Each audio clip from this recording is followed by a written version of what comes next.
Réforme des institutions. Les sénateurs PS lancent une consultation sur Internet.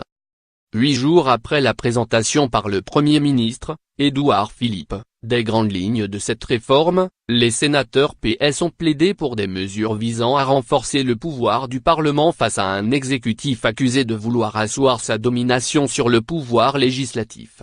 La réforme proposée traduit la suspicion et le mépris du gouvernement à l'égard du Parlement, a déclaré le patron des sénateurs PS, Patrick Canet.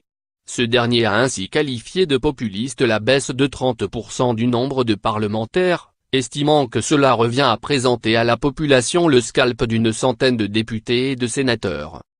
Lire aussi. Réforme des institutions. Le gymkhana du président Macron. Pour remettre le Parlement au cœur du pouvoir, l'ex-ministre de François Hollande et ses troupes proposent de limiter l'usage du 49.3, qui permet à un gouvernement de faire adopter une loi sans passer par le vote de l'Assemblée. Une procédure que le précédent gouvernement socialiste a notamment utilisée en 2016 sur la loi Travail, ce qui avait été considéré comme un passage en force du Premier ministre de l'époque, Manuel Valls.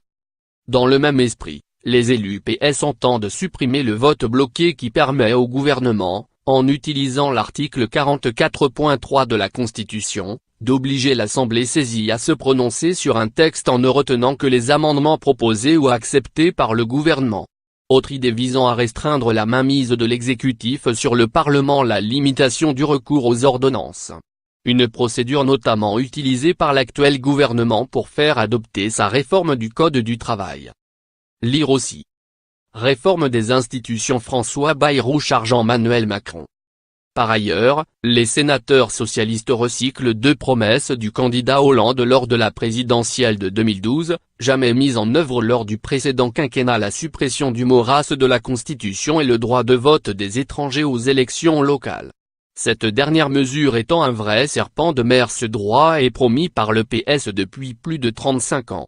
Sans dépasser le stade de la proposition. En 1981, elle constituait déjà la 80e des 101 propositions du programme de François Mitterrand.